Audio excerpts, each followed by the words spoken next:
Hello guys! For today's video, pupunta naman tayo sa Kyoto and we're going to visit some tourist spots for the whole day. So guys, nasa Osaka Umeda Station ako and we're going to ride the Hankyu Line. So guys, ito yung screenshot ng Google Maps.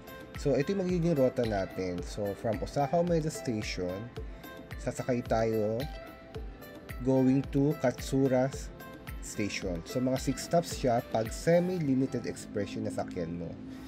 Then magko-cross lang tayo to other platform. Then sasakay ulit tayo ng train going to Arashiyama Station. So ito yung one of the trains going to Kyoto. But for me, hindi ko siya sasakyan ngayon dahil I'm going to ride the special train, the Q Train Garaku. So ito yung mga cars nito, may mga different team. Kaya lang sa sobrang dami ng tao, mukhang hindi natin siya malilibot.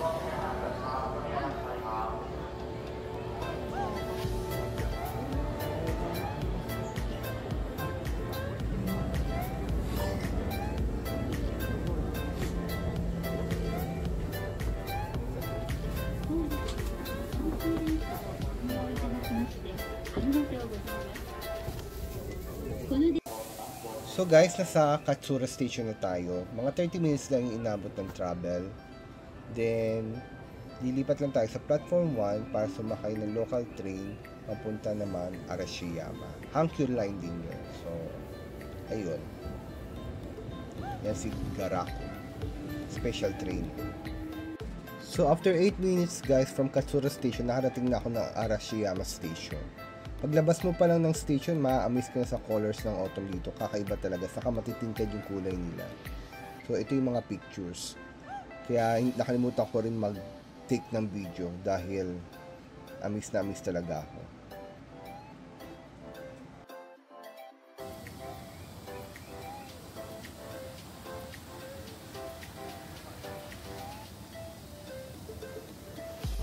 This area is called Arashiyama Park and that's Katsura River.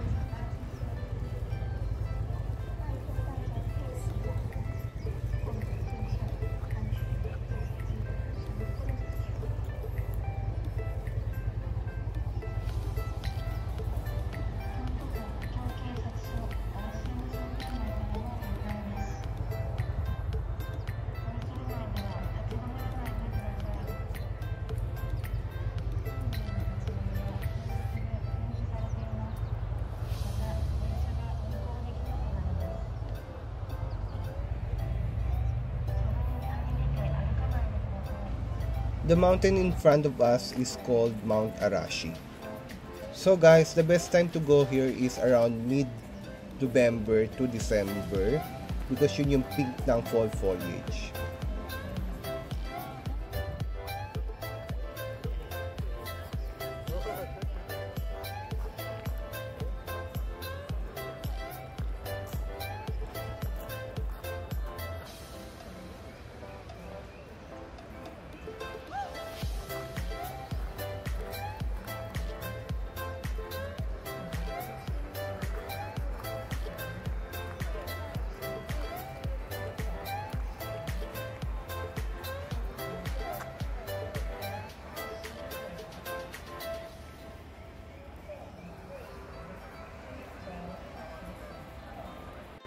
I am now crossing to Getsoku Bridge or sa English, yung tawag nila dito ay Moon Crossing Bridge.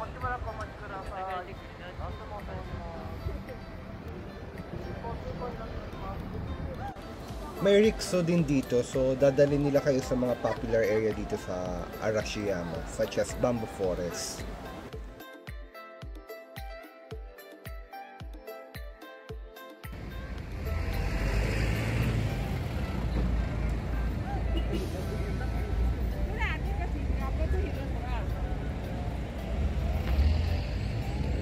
So this is Arashiyama Arhat.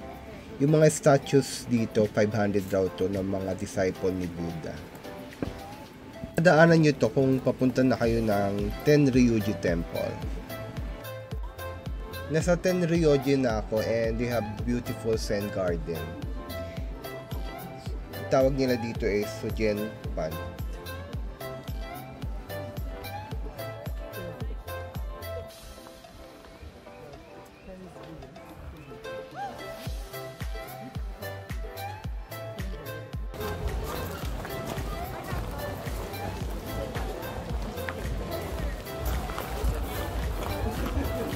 Ako lang ano.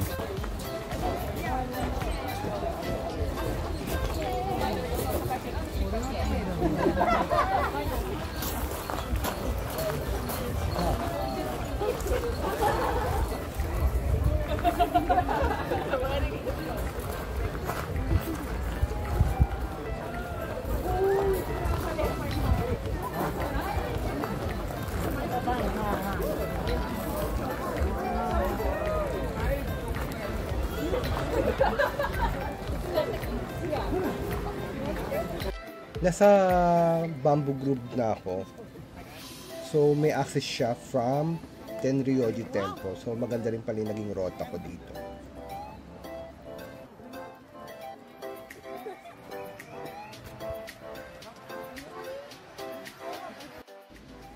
So after ko ng Bamboo Forest, nasa Kamiyama area na ako ng Arashiyama Park. So along the way rin to from Bamboo Forest. So, puro to trees, colorful trees during foliage. And may observation deck din siya. Papakita ko yung picture.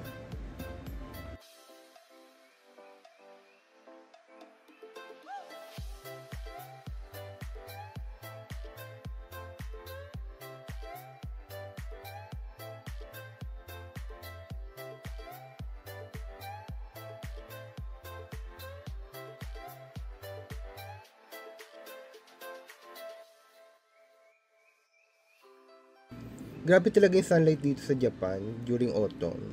Ang ganda ng reflection niya sa balat. Kaya tuwa ako dito eh.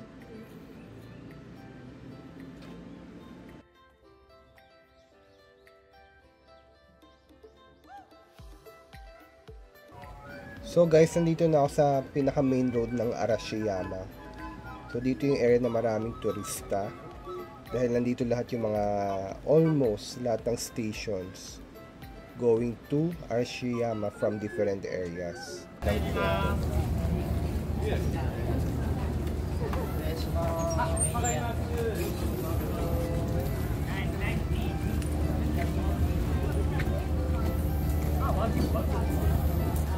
Meat fry. Meatball fry. So guys, kumain muna ako ng mochi on my way to JR Arashiyama line.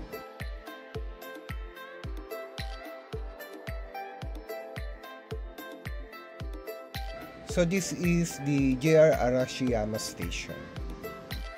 So guys, bago tayo pumunta sa next destination natin, i-recall muna natin kung saan tayo nagpunta from the start. So nag-start tayo sa Osaka Umeda Station riding the Hankyu line going to Kyoto. So, papunta tayo ng Kyoto.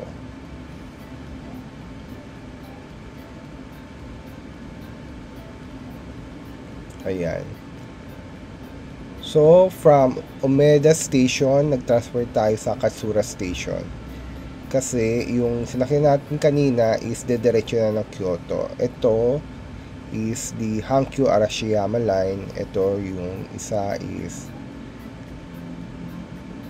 Hankyu Kyoto line naman. So from Katsura to Arashiyama tayo.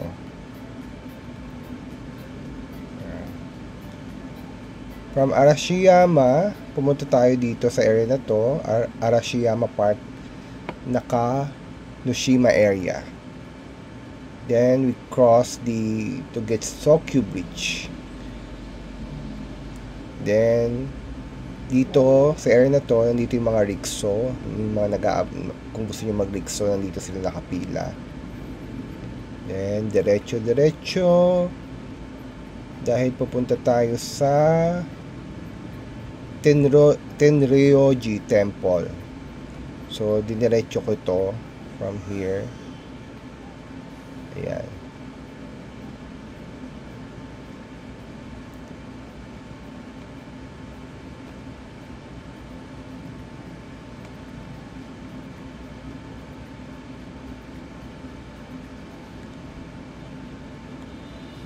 So yan, nandito yung entrance nila.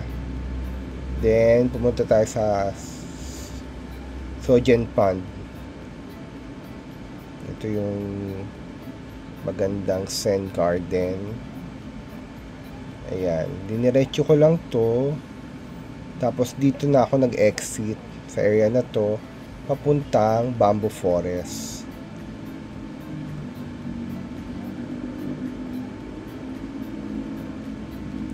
Yan, ito na yung Bamboo Forest, yung rota natin. Then from here, sa dulo ng Bamboo Forest, kumaliwa ako. Dito ako pumunta para dito sa observation deck ng Arashiyama. Yan yung nasa picture ko kanina. So, nagkukulay red and yellow to during autumn season.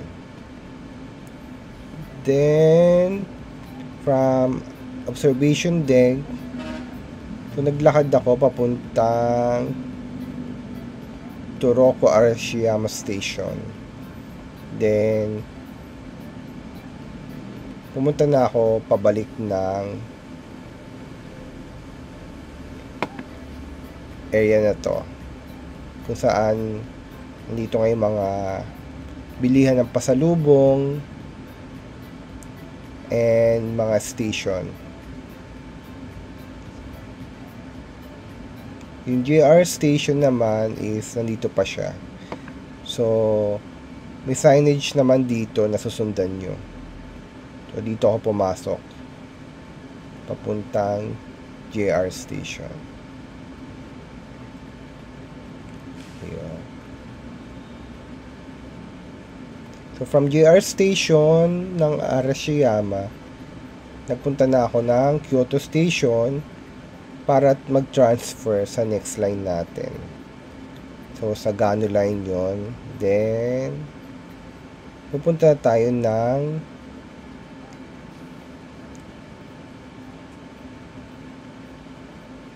Fushimi Inari. So, sinakyan ko yung Nara line na train. So, ang baba niya na is yung JR line sasakyan nyo to Inari. So, ito yung touristy road sa Arashiyama. So, guys, nasa Fushimi Inari na tayo. So, paglabas nyo ng Inari Station ng JR Nara Line, yun na talaga yung bubungad sa inyo.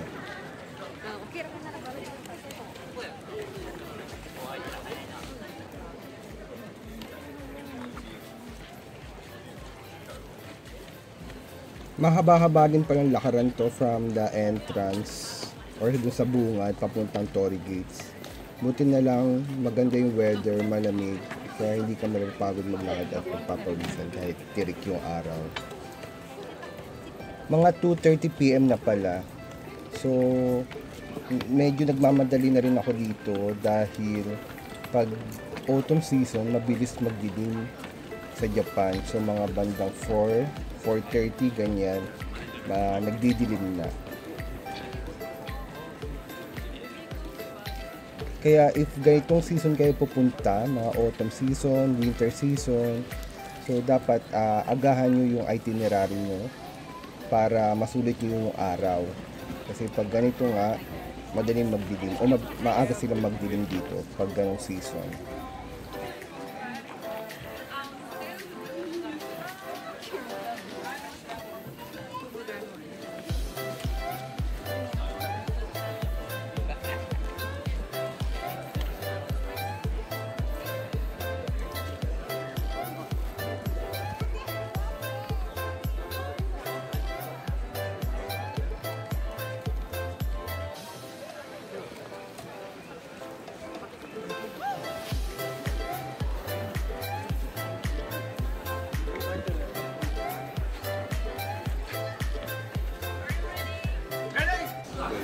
Narating na natin guys yung Torii Gates. So malalaki pa yung Torii Gates dito. Masyadong maraming tao ngayon.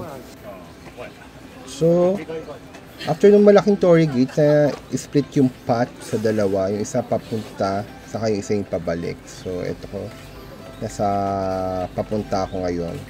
So yung papanik na side ay nasa right. More than 10,000 yung torii gates dito. So ito yung mga donation ng national and local businesses dito sa Japan. So if you want to have torii gates or if you want to donate, mag-start yun ng 400,000 yen up to 1 million yen or more.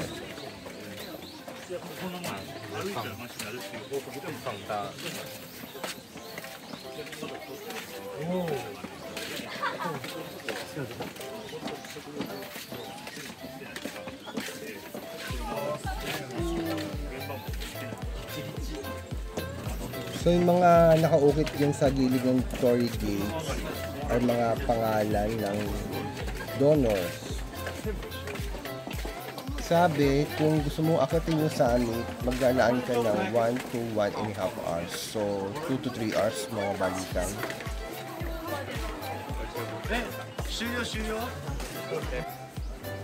So, pabalik na din ako guys. At hindi na ako tumuloy pang umakyat pa dahil late na din ako nakapunta ng Inari. So, I think the return path, ito yung best area kung saan kayo pwede mag-picture kasi konti lang yung taong bumabalik pa and lahat sila ay dumediretso pa to explore the Fushimi Inari. I'm going to share to you the pictures na nakuha ko dito. So maganda kung may kasama kayo.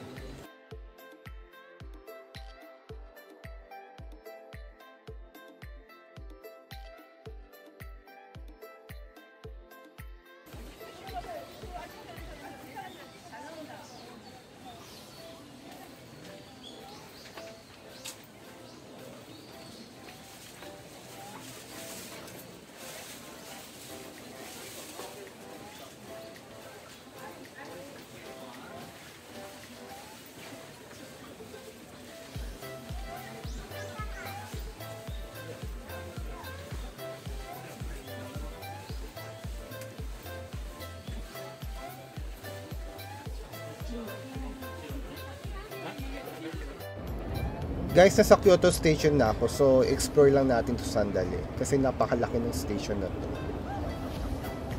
So, ngayon, papunta na ako sa kung saan may magandang view ng Kyoto Tower. And we're going to have pictures.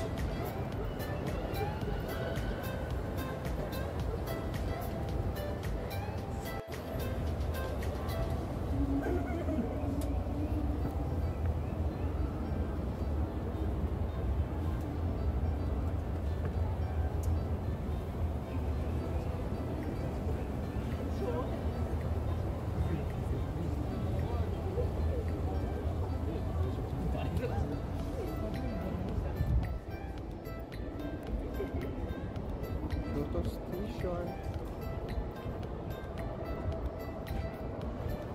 Pupuntahan din natin yung kabilang side, yung may mga umiilaw.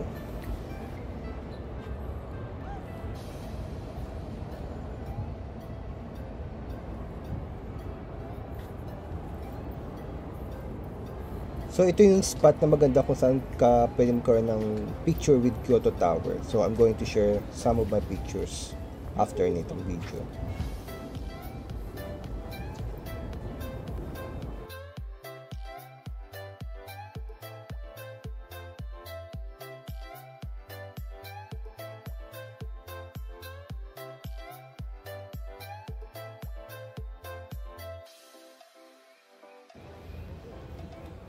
Nasa kabilang side na tayo guys. So ito yung tawag nila dito ay Daikaidan Grand Stairway. Pupuntahan natin yung itaas pa para makita natin yung Sky Garden.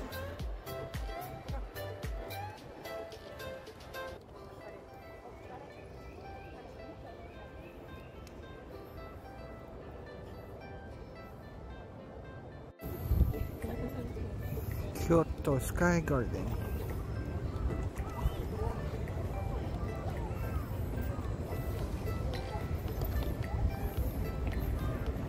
Kyoto Station.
So guys, nakabalik na ako ng Osaka at late na rin. Gabi na ako nakarating dito. And ngayon, bumibili ako ng okonomiyaki for my dinner. So dito ko na din tatapusin yung aking vlog. At maraming salamat sa pagsama sa akin sa Kyoto for my autumn trip. So if you like this video, please put a like and subscribe to my channel.